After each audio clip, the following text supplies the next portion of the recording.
तो जीवन की उत्पत्ति क्रम विकास में बता रहे थे कि जीवन की उत्पत्ति जल में, समुद्र के जल में रासायनिक पदार्थों के आपस में क्रिया के फलस्वरूप हुई, जिसे ओपेरिन ने नेचुरलिस्टिक थ्योरी, प्राकृतिक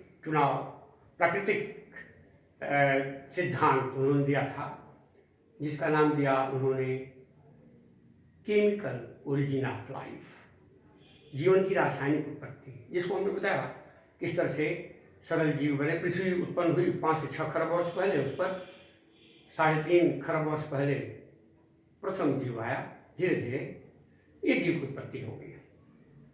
क्रम विकास हुआ, क्रमशः सरलता से जटिलता आती गई सजीवों में।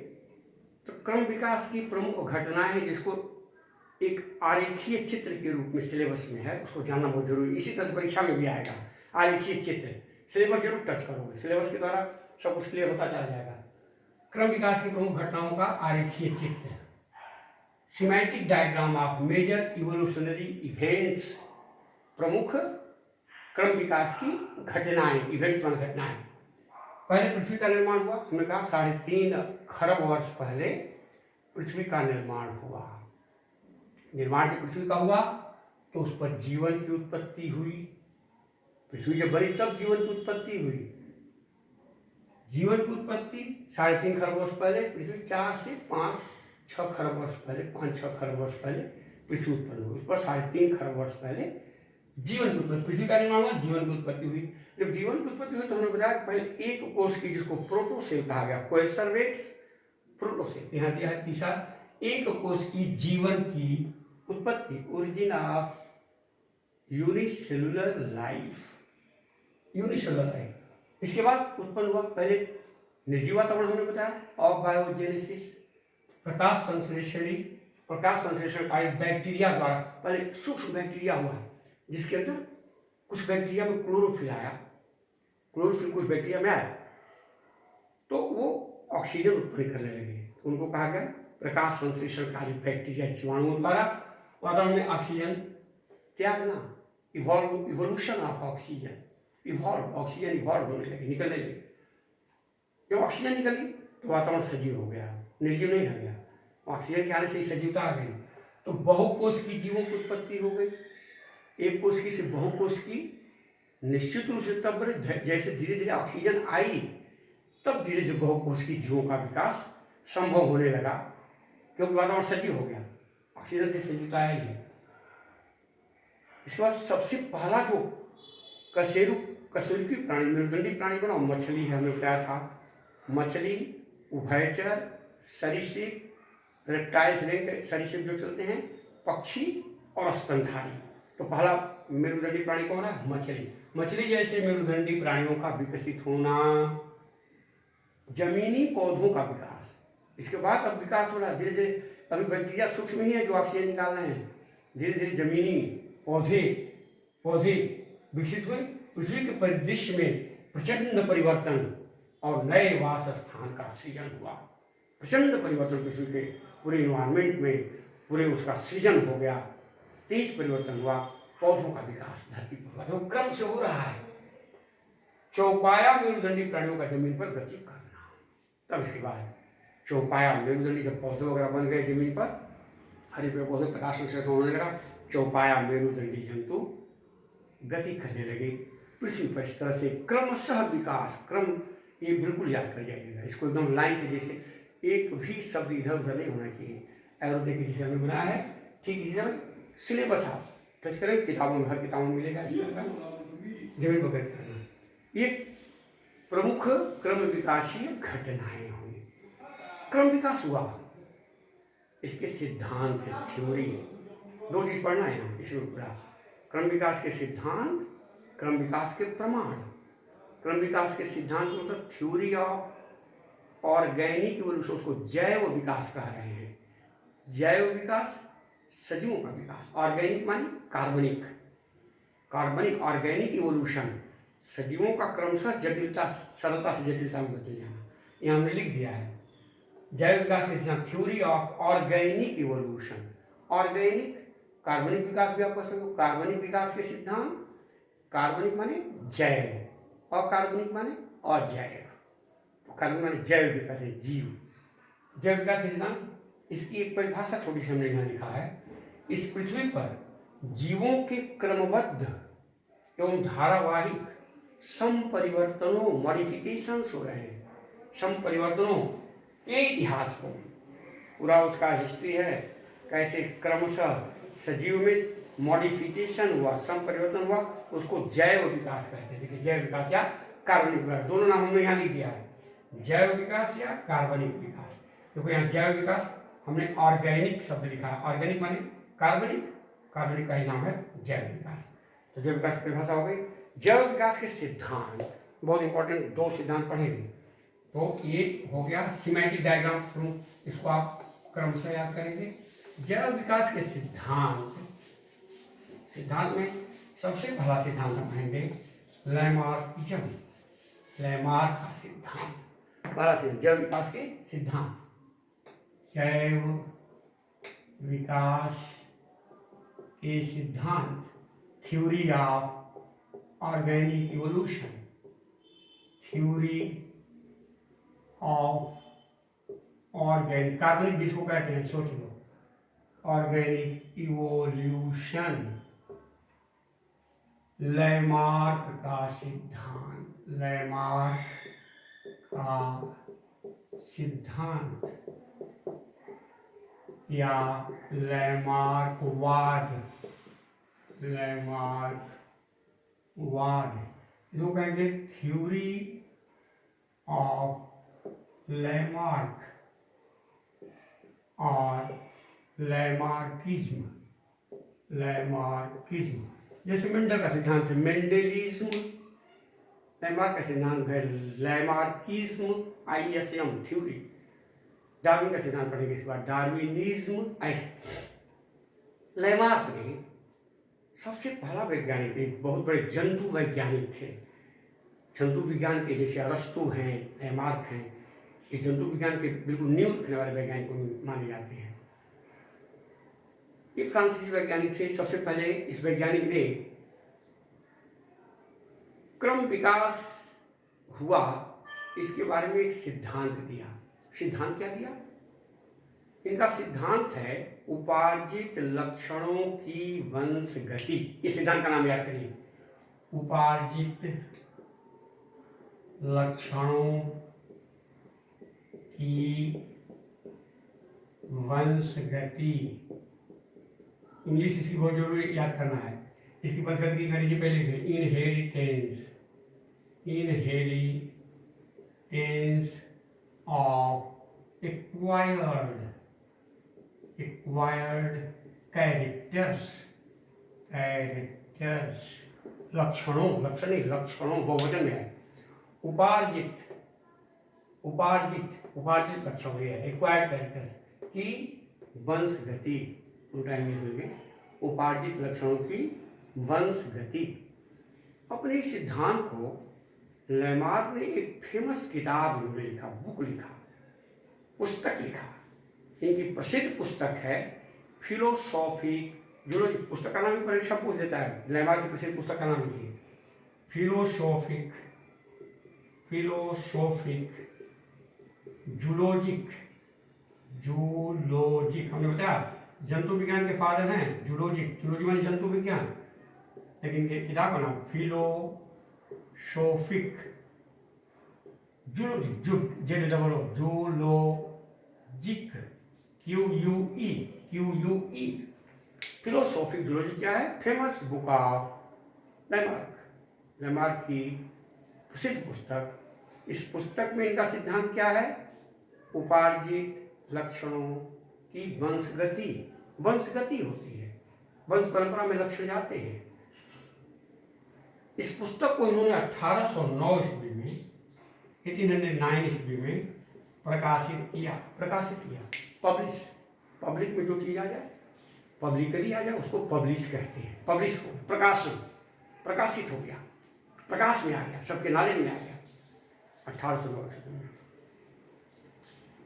इनके सिद्धांत, लैमार्क के सिद्धांत, कौन सा सिद्धांत? उपार्जित लक्षणों की वंशगति का सिद्धांत। यह सिद्धांत कुछ निश्चित तथ्यों पर आधारित है, कुछ निश्चित तथ्यों पर आधारित है। अब तथ्य 3 हेडिंग में बता देते हैं। तथ्य, इसको इतना याद करिएगा, लेमार्क का सिद्धांत, लेमार्कवाद। ये लेमार्कवाद क्या है भाई? ये तो 3 लाइन आपको जानना है कि लेमार्क ने 1809 ईस्वी में अपने उपार्जित लक्षणों की वंशगति के सिद्धांत को अपनी प्रसिद्ध पुस्तक फिलोसॉफी जूलॉजिक में प्रकाशित किया। इनका सिद्धांत कुछ तथ्यों पर आधारित है। पहला है वातावरणीय प्रभाव, वातावरणीय प्रभाव, इन्वायरमेंटल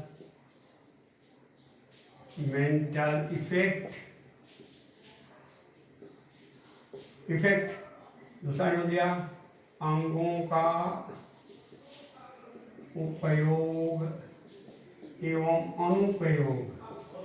2 चीज, उपयोग भी है, अनुपयोग भी है, एंड यूज एंड डिसयूज, दोनों है, use and disuse of organs, use and disuse of organs. तीसरा वही हो गया उपार्जित लक्षणों की वंशगति। ये लास्ट में लक्षण है, उपार्जित लक्षणों की वंशगति और नई जातियों की उत्पत्ति एवं नई जातियों की उत्पत्ति। ये चीज हुआ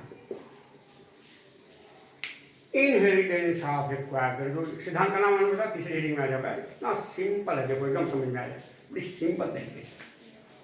लेमार्क के अनुसार प्रत्येक सजीव के शरीर पर उसके वातावरण का प्रत्यक्ष डायरेक्ट या अप्रत्यक्ष इनडायरेक्ट प्रभाव पड़ता है। वातावरण के प्रभाव से जंतुओं के शरीर में रचनात्मक, क्रियात्मक, व्यवहारगत इत्यादि तरह तरह के परिवर्तन होते हैं। वातावरण को प्रभावित करेगा। वातावरण में बहुत ठंडी है, वातावरण में बहुत गर्मी है, वातावरण में अधिक वृष्टि है, वातावरण का तापक्रम बढ़ गया।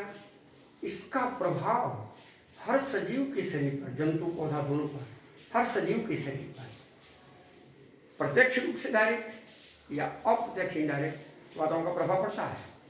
वातावरण के प्रभाव के फलस्वरूप, देखिए दूसरी हेडिंग आ जाएगी, जंतु, सजीव, जंतु यहाँ पर विशेषकर कुछ अंगों का अधिक उपयोग करने लगता है, जिससे वे अंग मजबूत होने लगते हैं। कुछ अंगों का वो बहुत कम उपयोग करता है, जिससे वे अंग कमजोर होने लगते हैं। अंगों के लगातार उपयोग और कुछ अंगों का अनुपयोग होने से, दूसरा पॉइंट है अंगों का कुछ का उपयोग, ज़्यादा उपयोग करना। जैसे आप दाहिने हाथ से लिखते हो, दाहिने का उपयोग कर तो बाएं का नहीं कर रहे हो लिखने में, तो दाहिना हाथ जो है लिखने में एक्सपर्ट हो गया, ज़्यादा आप इससे काम कर रहे हो। और उसे बाएं से लिखना हो, अभी हमको पता है बाएं से लिखना, तो बाएं से नहीं लिख पाएंगे, हमने इसका उपयोग ही नहीं किया। अब कुछ बच्चे बचपन से इसी का उपयोग करते हैं, इसी यही ज़्यादा उनका मजबूत होगा, ज़्यादा क्रियाशील होगा। इसलिए सलाम बता रहे हैं, जिन अंगों का उपयोग होता है, लगातार यूज होता है, वे अंग विकसित होते हैं, मजबूत होते हैं। और जंतु वातावरण के प्रभाव के अनुसार, वातावरण के प्रभाव से कुछ अंगों का उपयोग करना कम कर देता है, या कभी कभी बिल्कुल डिसयूज, अनुपयोग में उसका उपयोग ही नहीं करता, तो वे अंग धीरे धीरे कमजोर होकर के, और कभी कभी वे अंग डिजेनरेट कर जाते हैं, बिल्कुल विलुप्त हो जाते हैं, खत्म हो जाते हैं, अक्रियाशील हो जाते हैं, उनका कोई काम नहीं रह जाता, क्योंकि उपयोग नहीं हो रहा है। हम लोग का ब्रेन एक अंग है, मस्तिष्क एक अंग है, लगातार यूज करते रहिए, इसका उपयोग होता रहेगा, क्रियाशील बना रहेगा। इसका उपयोग कम हो जाए, धीरे धीरे धीरे धीरे सोचने समझने, ज्ञान बुद्धि विचार स्मरण चिंतन, ये सब क्रियाएं जो मंद पड़ने लगेंगी, कमजोर होने लगेंगे। अंगों का उपयोग और अनुपयोग लेबार्क का सबसे सुंदर सिद्धांत है। अंगों का उपयोग और अनुपयोग होने से लगातार जंतुओं में जो अंग उपयोग में आते हैं वे क्रमशः मजबूत होते जाते हैं, और जो अंग बिल्कुल उपयोग में नहीं आते वे धीरे धीरे कमजोर होकर के विलुप्त भी हो जाते हैं। अंगों के लगातार उपयोग और अनुपयोग के फलस्वरूप, देखो तीसरा पॉइंट आ जाएगा, सजीवों में कुछ नए नए लक्षण है यहाँ, उपार्जित लक्षणों की वंशगति, कुछ कैरेक्टर आते हैं। उन कैरेक्टरों को लेमार्क ने कहा कि ये उपार्जित हैं, कमाए गए हैं लक्षण, उत्पन्न किए गए हैं, प्राप्त किए गए हैं वातावरण के प्रभाव से लगातार उपयोग कर। जैसे एक व्यक्ति है, बॉडी बिल्डर है, अपने शरीर के मसल्स का खूब उपयोग कर रहा है, उसके मसल्स, एक जिम्नास्टिक है, बहुत अच्छा जानता है, एक जूडो कराटे जानता है, अंगों का उपयोग किए हैं। ये अंगों का उपयोग है, उपयोग से वे अंग फुर्तीले होंगे, मजबूत होंगे। और जो उपयोग नहीं किया है वो तो ऐसा नहीं कर पाएगा। अपने शरीर को जहाँ से चाहे वहाँ से मोड़ लीजिए। एक जिम्नास्ट बचपन से उपयोग किया है, और जिससे खड़ी हो गई है, नहीं उपयोग किया है, वो मोड़ना चाहे चिल्लाना शुरू कर देगा, ये नहीं हो पाएगा। समस्याएं हैं। उपयोग और उपयोग बड़ा महत्व है, दिमाग का बड़ा सुंदर सिद्धांत है। तो उपयोग और उपयोग से क्या हुआ, एक नए नए लक्षण उस सजीव के अंदर, जंतु के अंदर नया नया लक्षण है। उस लक्षण को लेमार्क ने कहा ये उपार्जित लक्षण है, ये एक्वायर्ड कैरेक्टर है। और ये उपार्जित लक्षण वंश परंपरा के द्वारा, प्रजनन के द्वारा संतानों में पीढ़ी दर पीढ़ी स्थानांतरित होते हैं, और कई पीढ़ियों के पश्चात ओरिजिन ऑफ लिव स्पीसीज, नए तरह की विकसित संतान उत्पन्न हो जाती है। इन्होंने अंगों के उपयोग और अनुपयोग का दो बहुत सुंदर उदाहरण दिया। जिराफ का, जिराफ की लंबी गर्दन है ना, जिराफ की लंबी गर्दन और सर्पों के पैर का अनुप्रयोग। जिराफ की लंबी गर्दन का उपयोग, यहाँ उपयोग पर देखें यूज, और अनुप्रयोग पर देखें पैर का अनुप्रयोग। दोनों उदाहरण दीजिएगा यहाँ पर, इसमें दोनों उदाहरण नहीं दे रहे हैं। लेमार्क ने कहा, बता कि जिराफ अफ्रीका के घने जंगलों में पाया जाने वाला एक जंतु है। ये घासों को जमीन पर खाता था। ये बता रहे हैं हरियाली थी, धीरे धीरे मरुस्थल होने लगे, हरियाली खत्म होने लगी, वातावरण का प्रभाव पड़ रहा है, धीरे धीरे घासों की कमी होने लगी। जब घासों की कमी होने लगी वातावरण के प्रभाव से, तो जिराफ को जीवन चलाने के लिए, अपने गर्दन का वृक्ष की पत्ती खाने के लिए ऐसे गर्दन को उठाना पड़े, गर्दन का लगातार उपयोग करे। गर्दन के लगातार उपयोग होने से इसकी गर्दन खींचने लगी और आगे के पैर भी खींचने लगे। जिराफ को देखोगे, अगले पैर थोड़े लंबे होते हैं, पीछे के पैर छोटे होते हैं, और इसकी गर्दन लंबी होती है। क्योंकि घास जब कम हो गई वातावरण के प्रभाव से, तो उसको उपयोग करना पड़ा जीवन जीने के लिए, भोजन प्राप्त करने के लिए, वृक्ष की पत्तियों को खाने के लिए, और लगातार गर्दन के उपयोग करने से धीरे धीरे उसकी गर्दन लंबी हो गई। सर्पों में पैर थे पहले, लेकिन उन सर्पों को ये पैरों से धीरे धीरे चलते थे जमीन पर, लेकिन बिलों में जब जाना होता था तो रेंगना पड़ता था, वो पैर असुविधाएं हो करते थे। सरकने में धीरे धीरे उन्होंने पैरों का उपयोग करना बंद कर दिया, ऐसे घिसट करके रेंग करके चलने लगे। पैरों का अनुपयोग होने से सर्पों के पैर धीरे धीरे समाप्त हो गए। लेमार्क ने यही बताया कि धीरे धीरे जो अनुपयोग में होगा वो खत्म हो जाएगा, समाप्त हो जाएगा। इस प्रकार लगातार अंगों को उपयोग और अनुपयोग से नए नए लक्षण, जैसे गर्दन जिराफ की लंबी हो गई, और अनुपयोग से सर्पों के पैर अनुपयोगी हो गए, बिना उपयोग नहीं आने से खत्म हो गए। ये नए लक्षण आ गए, और यह प्रजनन के द्वारा लंबी गर्दन वाले जिराफ जाने लगे संतानों में।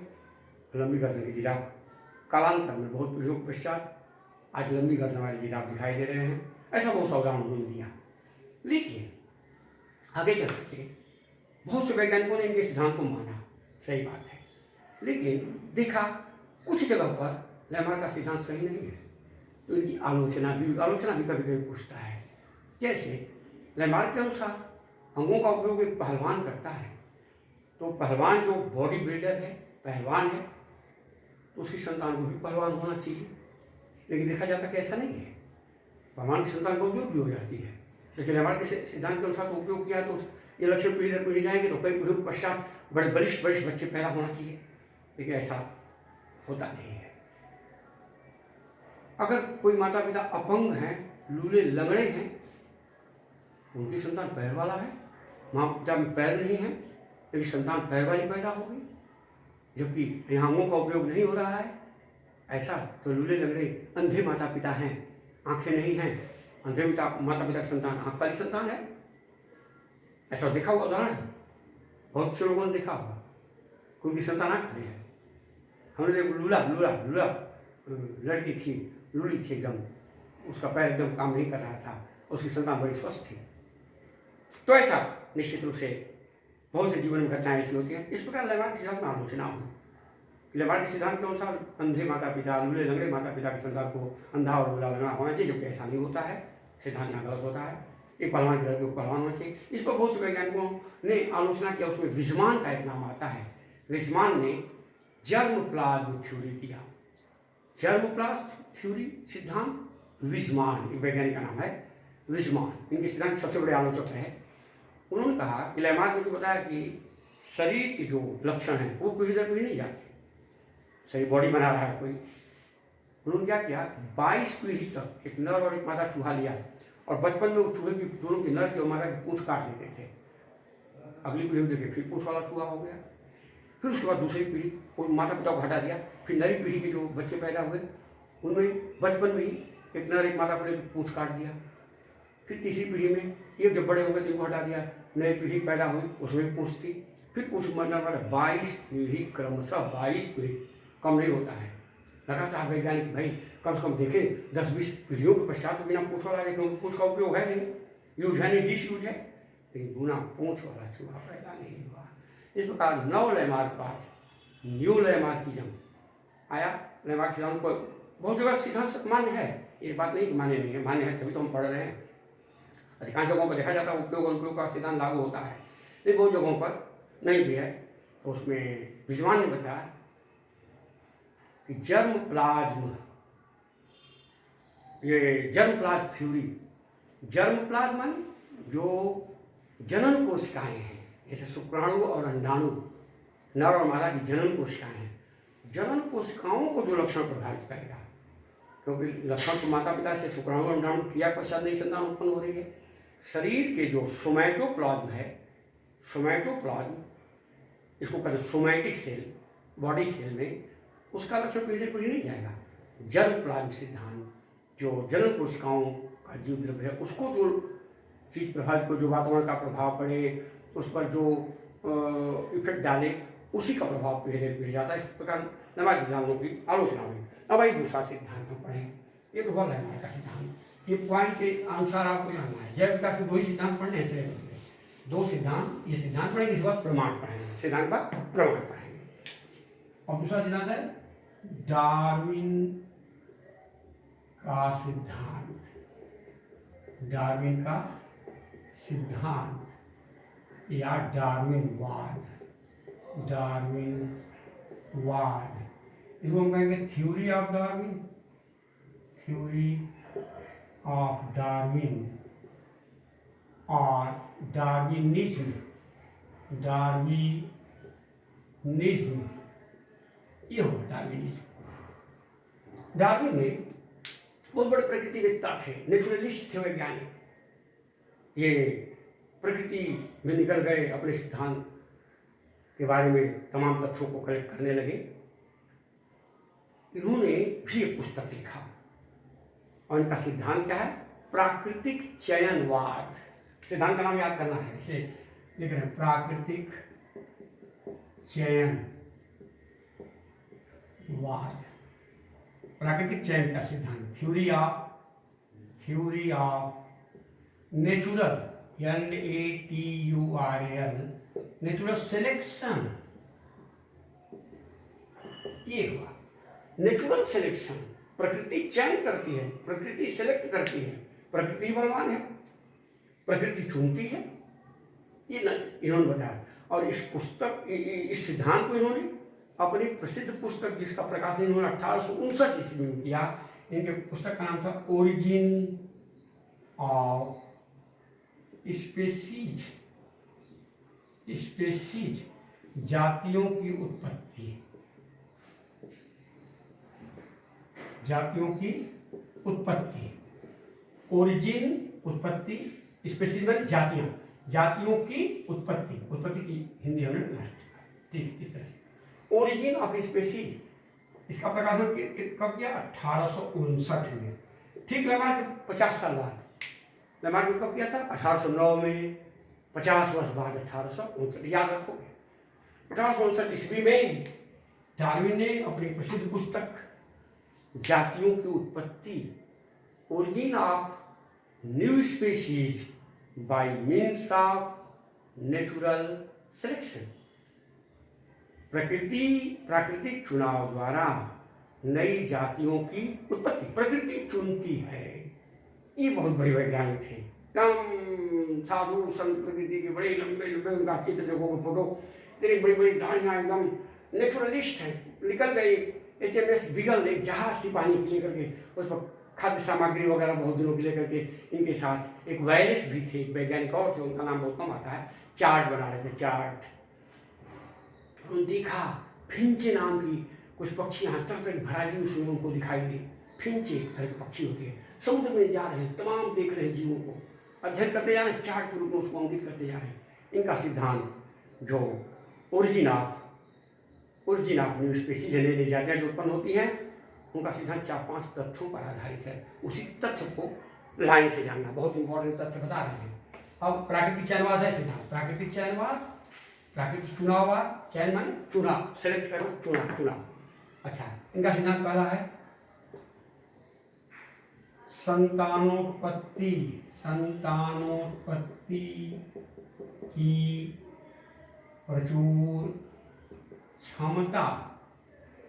इसको अंग्रेजी में एक शब्द हम लिखते हैं, ओवर प्रोडक्शन। बस इसी से काम हो जाएगा, ओवर प्रोडक्शन, ज़्यादा लिखने की जरूरत नहीं है। ओवर प्रोडक्शन है जी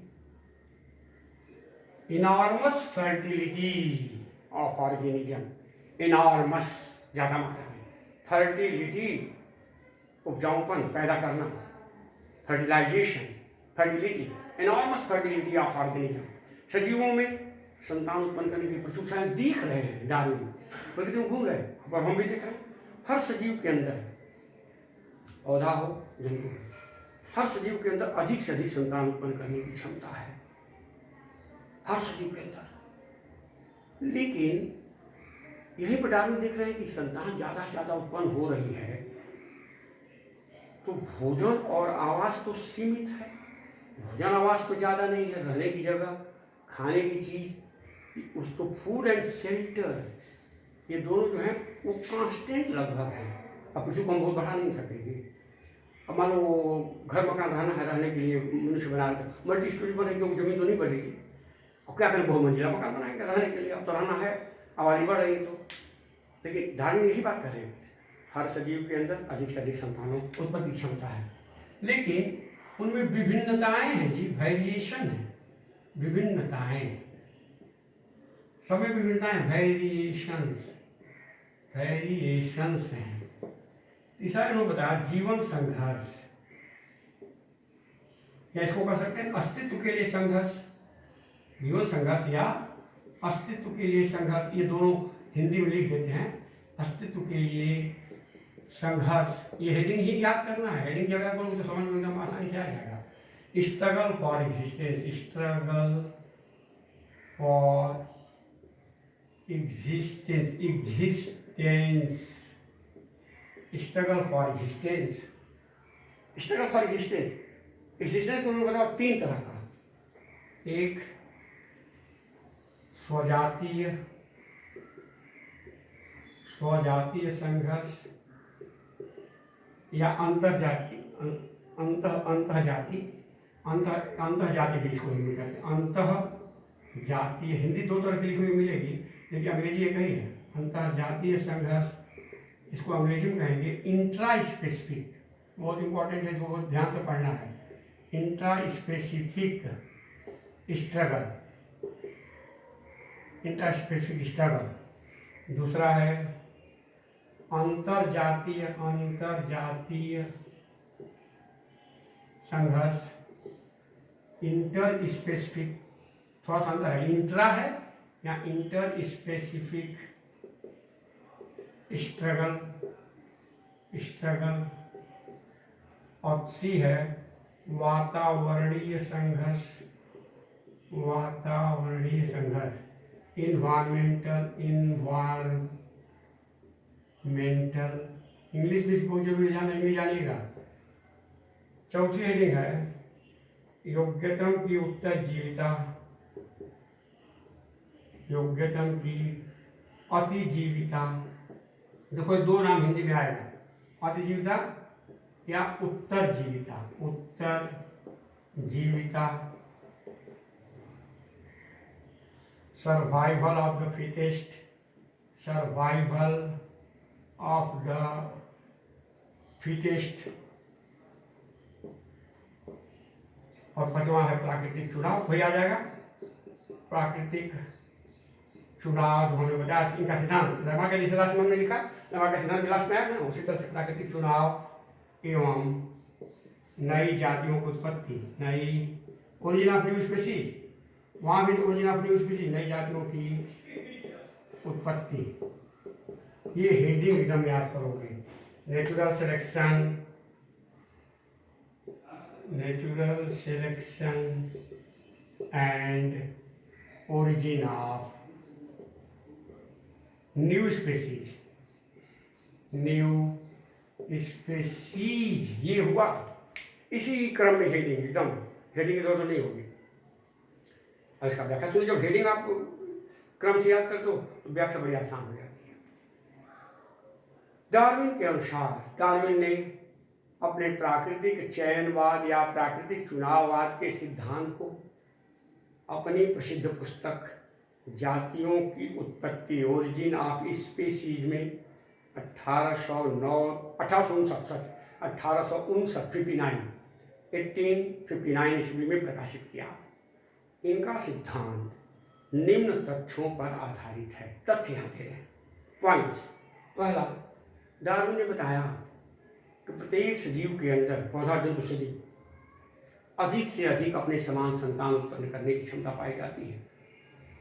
अगर एक टोड नर मादा है, अगर वो अंडे दे किसी तालाब के अंदर और सभी अंडों से बच्चे पैदा हो जाए, एक रोहू मछली है, अंडे दे, सभी अंडे से बच्चे पैदा हो जाए, तो पता चला कि एक ही जाति से पूरा तालाब भर जाएगा, रहने की जगह नहीं मिलेगी, तालाब में जगह ही नहीं मिलेगी। तो हर सजीव एक थोड़ा सरसों का पौधा सपोज करो, एक सरसों का दाना बो दीजिए जमीन में, सरसों का पौधा होगा, उसको फूल लगे, फलियाँ आई, एक फली के अगर 9-10 दाने हैं, एक फली के अंदर एक सरसों के दाने से हजारों सरसों के दाने पैदा होंगे। हर पौधे में, हर जंतु में संतान उत्पन्न की प्रचुर क्षमता है, परंतु डार्विन यहाँ बता रहे हैं, परंतु भोजन और आवास सीमित है, जिससे सजीवों की इस पृथ्वी पर संख्या प्राय सामान्य बनी रहती है, नॉर्मल बनी रहती है, निश्चित बनी रहती है। उन्होंने देखा कि हर सजीव के अंदर विविधता है, वेरिएशन है, एक सजीव दूसरे से बिल्कुल एग्जैक्ट मिलता नहीं है।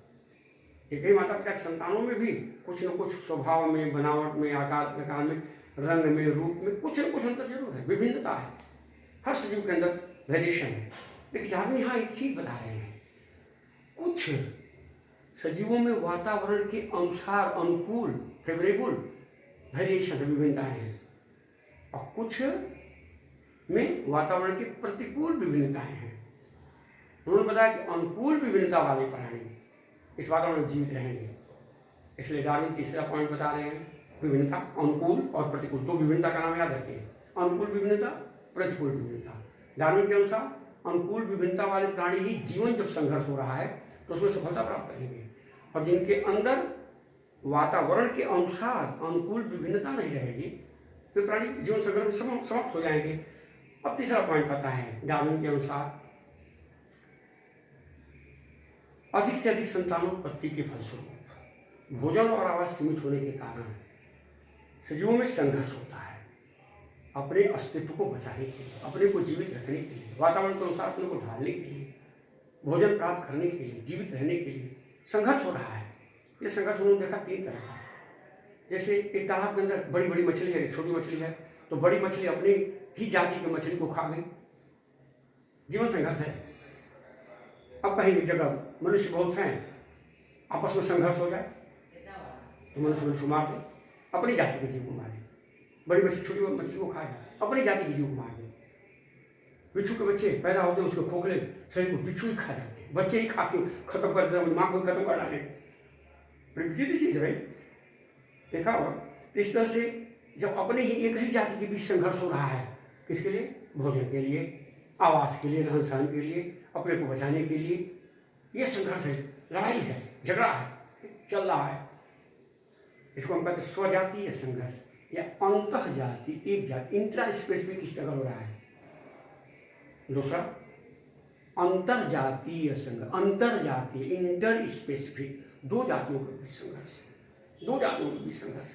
जैसे बाघ और हिरण के बीच संघर्ष है जंगल में, बाघ दौड़ा कर हिरण को मार रहा है, जो बलवान है वो कमजोर मार खा जाता है, उसका आहार बना जाता है, उसको नष्ट कर देता है, समाप्त कर देता है, अपने को जिंदा रखने के लिए संघर्ष चल रहा है वातावरण में। दो जातियों के बीच का संघर्ष, दो जातियों के बीच का संघर्ष जो होगा। वैसे चील बाघ पक्षी ऊपर उड़ रहे हैं, नीचे देखिए कोई छोटा सा पक्षी, अरे उसको झपटा खा गया, संघर्ष चल रहा है ना।